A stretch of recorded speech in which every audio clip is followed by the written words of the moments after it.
जो इतिहास से सीखते नहीं, वो सिर्फ उसे दोहराते रहते हैं। आज का ये पूरा वीडियो बस इस एक कहावत की देन है। कैसे आज से 40 साल पहले हुई एक वाकये ने बीसीसीआई, आईसीसी और क्रिकेट जगत को एक ऐसा सबक सिखा दिया जिसके कारण बीसीसीआई ने अपनी इमेज, पॉलिटिकल क्लाउड और कॉन्सिक्वेंसेस की कोई परवाह न करते हुए आईसीएल को बर्बाद करने में कोई कसर नहीं छोड़ी। ये है इंडियन क्रिकेट लीग की कहानी। तो कहानी की शुरुआत होती है 1976 में ऑस्ट्रेलिया के चैनल 9 के मालिक केरी पैकर ऑस्ट्रेलिया में होने वाले टेस्ट मैचेस, खास करके जल्दी होने वाली एशेज के ब्रॉडकास्टिंग राइट्स के लिए उनके कंपनी ने बिड की। केरी पैकर को अगले 10 साल में क्रिकेट में बहुत ज्यादा मुनाफा दिखाई देगा, इसलिए उन्होंने अपनी कॉम्पिटिशन से कहीं ज्यादा बड़ी बिड की। पर उनके चैनल को स्पोर्ट्स ब्रॉडकास्टिंग में एक्सपीरियंस कम होने की वजह से उनको मना कर दिया। अब स्पोर्ट्स ब्रॉडकास्टिंग में एक्सपीरियंस की डिमांड कोई नई बात नहीं, पर कुछ नया था तो वो था केरी पैकर का रिएक्शन। उनका मानना था कि पोजीशन में बैठे हुए लोग किसी नए बंदे को मार्केट में उतरने के लिए तो तुम नहीं दोगे तो मैं छीन के ले लूंगा।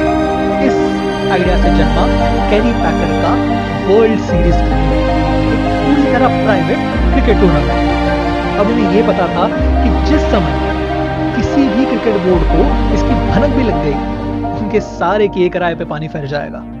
इसलिए 1976 से लेकर 1977 तक सबके नजरें बचा के उस समय के क्रिकेट के दिग्गज खिलाड़ियों को न्योता भेजा, 2 से 3 गुना ज्यादा पैसे के ऑफर के साथ। अब उस समय के क्रिकेटर्स को मैच फीस उनका घर चलाने के लिए भी काफी नहीं थी। तो जब तक उन्होंने ये सीरीज ऑफिशियली डिक्लेयर की, तब तक दुनिया के अव्वल से अव्वल खिलाड़ी ज्वाइन कर चुके थे। क्रिकेट 2 खेमों में बट गया था और आईसीसी को बीच में उतरना ही पड़ा। उन्होंने सबसे पहले सारे बोर्ड्स को आदेश दिया, जिन जिन क्रिकेटर्स ने पैकर के टूर्नामेंट को ज्वाइन किया हो उन्हें इंटरनेशनल क्रिकेट से बैन कर दे। अब इंग्लिश और ऑस्ट्रेलियन बोर्ड ने इसका पूरा समर्थन किया, पर उस समय की तीसरी सबसे ताकतवर बोर्ड वेस्ट इंडीज ने प्लेयर्स को बैन करने से भी मना कर दिया और पैकर का विरोध करने से भी मना कर दिया। अब इन सब झगड़ों के बीच वर्ल्ड सीरीज ऑफ क्रिकेट शुरू हुई और धीरे धीरे दिन ब दिन उनकी ऑडियंस बढ़ने लगी। ऑडियंस बढ़ी, पैसा बढ़ा और उनको ज्वाइन करने वाले क्रिकेटर्स भी बढ़ते गए। जब तक इस सीरीज का दूसरा साल समाप्त हुआ, ऑस्ट्रेलियन क्रिकेट बोर्ड के सारे बड़े प्लेयर्स उनको छोड़ चुके थे। एसीबी बैंकरप्सी के कगार पे थे। ऐसे समय केरी पैकर ने उन्हें ऑफर भेजा, मैं मेरी सीरीज बंद कर दूंगा अगर आप मुझे ऑस्ट्रेलिया में ब्रॉडकास्टिंग राइट्स दें और मेरे सारे प्लेयर्स को आप बिना किसी एक्शन के वापस लें। आईसीसी और एसीबी चुपचाप ये सारी शर्तें माननी पड़ी। एक मीडिया कंपनी, एक इंटरनेशनल खेल के अथॉरिटीज को अपने घुटनों पे लाके खड़ा कर दिया। उनको ग्लोबल स्टेज पे जलील किया गया था और उस जिल्लत का घाव हर क्रिकेट एडमिनिस्ट्रेटर के जहन में रह गया। अब आते हैं सन 2000। एक और मीडिया कंपनी, एक और कंपनी का मालिक और एक और ब्रॉडकास्टिंग राइट्स की जगह जी कंपनी के मालिक सुभाष चंद्र ने 2003, 2005 और 2006 ब्रॉडकास्टिंग राइट्स के लिए बिडिंग की और हर बार अपनी कंपटीशन से ज्यादा बिड की और हर बार उन्हें मना कर दिया गया। कारण वही, स्पोर्ट्स ब्रॉडकास्टिंग में एक्सपीरियंस की कमी।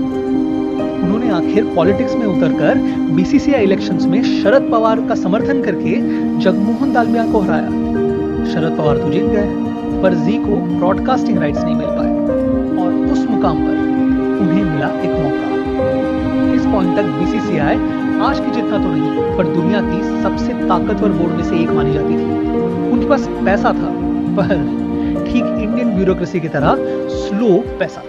कोई नया इनिशिएटिव नहीं, डोमेस्टिक टूर्नामेंट्स के लिए इंफ्रास्ट्रक्चर नहीं और ग्रास रूट लेवल्स पे पैसा नहीं। बस सालों साल फॉलो किए गए तरीके में सेट। और फिर इसमें आया T20 का ट्विस्ट। 2003 में जिसकी शुरुआत पहले इंग्लैंड में हुई, उसने धीरे धीरे पूरी दुनिया पे कब्जा कर लिया था। पूरी दुनिया सिवाय इंडिया के। उस समय के बीसीसीआई सेक्रेटरी ने इसके बारे में फेमसली कहा था कि भाई ये T20 का बकवास है, उससे अच्छा आप 10-10 करवा लो या फिर 1-1 करवा लो। तो जब तक आईसीसी ने T20 वर्ल्ड कप अरेंज किया, तब तक इंडियन डोमेस्टिक सर्किट में T20 का नामो निशान कप्तान तक पहुंचे। और यहाँ सुभाष चंद्र ने अपना मौका देखा। उन्हें पूरा भरोसा था कि जल्दी आने वाले T20 वर्ल्ड कप के बाद T20 घर घर का नाम बन जाएगा।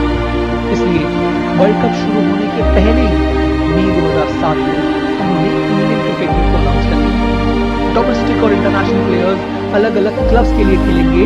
ब्रायन लारा, शेन वॉर्न और इंजमाम पुल्हर जैसे बड़े बड़े नामों को साइन किया गया और मदन लाल टोनी और किरण मोरे को बोर्ड में शामिल किया गया। इनके चेयरमैन थे कपिल देव। अब ये बात जरा क्लियरली समझ के लीजिए। ये अनाउंसमेंट हुई मई 2007 में। T20 वर्ल्ड कप शुरू होना था सितंबर में। मतलब इस पॉइंट तक इंडिया में T20 के पॉपुलैरिटी का कोई प्रूफ नहीं था। उसके बारे में बीसीसीआई कुछ करने की तैयारी कर रही थी। आईसीएल को अपोज करने का कोई क्लियर रीजन नहीं था। पर बीसीसीआई को एक चीज क्लियरली नजर आई। एक मीडिया कंपनी, उसका अरबपति ओनर और खुद की प्राइवेटली ओन्ड क्रिकेट लीग। मानो 30 साल पुरानी यादें सबके जहन में ताजा हो गई और बीसीसीआई सीधा जंग पर उतर आई। 2007 की इस जंग में और उस 30 साल पहले हुई जंग में कुछ चीजें काफी अलग थी। सबसे पहले कैरी पैकर को उस टूर्नामेंट का नियोजन करने में करीब 1 साल लग गया था। जब तक अनाउंसमेंट हुई उनकी सारे अरेंजमेंट हो चुकी थी, पर यहाँ T20 वर्ल्ड कप का टाइमिंग बेहद जरूरी था। आईसीएल को वर्ल्ड कप से लिंक करके उनके सक्सेस के चांसेस कहीं ज्यादा बढ़ जाते। इसलिए बिना किसी तैयारी के आईसीएल को अनाउंस कर दिया गया। उसके ऊपर पैकर की सफलता का मुख्य कारण था उनके प्लेयर्स। जितना बड़ा नाम उतनी बड़ी व्यूअरशिप। अब 2007 तक भले ही इंडिया के लोअर टियर प्लेयर्स ज्यादा कमाते ना हो, पर मेन टीम के प्लेयर्स, उनके पास पैसों की कोई कमी नहीं थी। अब ऐसे प्लेयर्स को बीसीसीआई के खिलाफ जाने के लिए ललचाना। तो आईसीएल के लिस्ट में मेन इंडियन टीम में से एक भी नाम नहीं था। नाम थे तो केवल उनके जो आइदर रिटायर हो चुके थे या फिर जिनका मेन टीम में आने का कोई चांस नहीं था। और फिर रही तीसरी चीज, सबसे बड़ी चीज, उन्होंने बीसीसीआई और आईसीसी के रिस्पॉन्स को पूरी तरह अंडरएस्टिमेट किया। उनकी एक्सपेक्टेशंस की तलवारों की और बीसीसीआई सीधा न्यूक्लियर बॉम्ब लेके मैदान में उतरी। आईसीएल के अनाउंसमेंट के एक हफ्ते के अंदर उन्होंने आईसीएल को एक अनऑफिशियल रिबल टूर्नामेंट डिक्लेयर कर दिया। आईसीसी के समेत दुनिया के हर बोर्ड को कांटेक्ट किया गया और उनसे किसी भी हाल में अपने प्लेयर्स को आईसीएल ज्वाइन करने से रोकने को कहा गया। Side by side Indian players को सख्त ताकीद दी गई, अगर आईसीएल खेलोगे तो बैन कर दिए जाओगे। पर सिर्फ लाठी दिखाकर किसी को डरा के बिठाना आज नहीं तो कल काम करना बंद कर देगा। तो उन्होंने आईसीएल का सबसे बड़ा लालच, पैसा, उनसे छीन लिया। एयरप्लेन वाले से लेकर चप्पल वाले तक सबको कॉल लगाए गए और इशारों में बताया गया कि अगर आईसीएल को स्पॉन्सर करोगे तो उसके साथ साथ उन्होंने अपने डोमेस्टिक सर्किट्स की सैलरी से लेकर प्राइज मनी तक सब कुछ करीब दुगना कर दिया। तो एक और लाठी और दूसरी ओर शहद। इंडियन सर्किट से प्लेयर्स निकलने झट से बंद हो गए। अब ये तरीका बीसीसीआई कर पाया क्योंकि उनके पास पैसा भी था और रुतबा भी। पर दूसरे बोर्ड्स का क्या?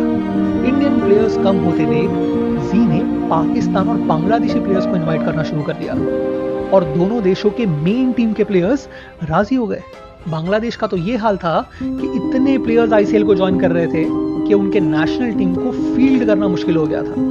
तो आईसीएल के पास फॉरेन प्लेयर्स आते देख बीसीसीआई ने अपनी रणनीति बदली। चलो प्लेयर्स तो है, पर इनको खिलाओगे कहां पे? स्टेट एसोसिएशंस के लिए स्ट्रिक्ट ऑर्डर निकली। एसोसिएशन का कोई भी ग्राउंड आईसीएल को नहीं देना है। प्लस जो लोग आईसीएल को ज्वाइन करेंगे उनके स्टेट कॉन्ट्रैक्ट्स रद्द कर दिए जाएंगे। अब जी एक्चुअली इस मूव को प्रेडिक्ट कर चुका था। उन्होंने ठीक दूसरे दिन प्लेयर्स के कॉन्ट्रैक्ट्स रद्द किए जाने पर बीसीसीआई पे केस ठोक दिया और फिर उन ग्राउंड्स को बुक करना चालू किया जो स्टेट एसोसिएशन के नहीं पर स्टेट गवर्नमेंट के हाथ में।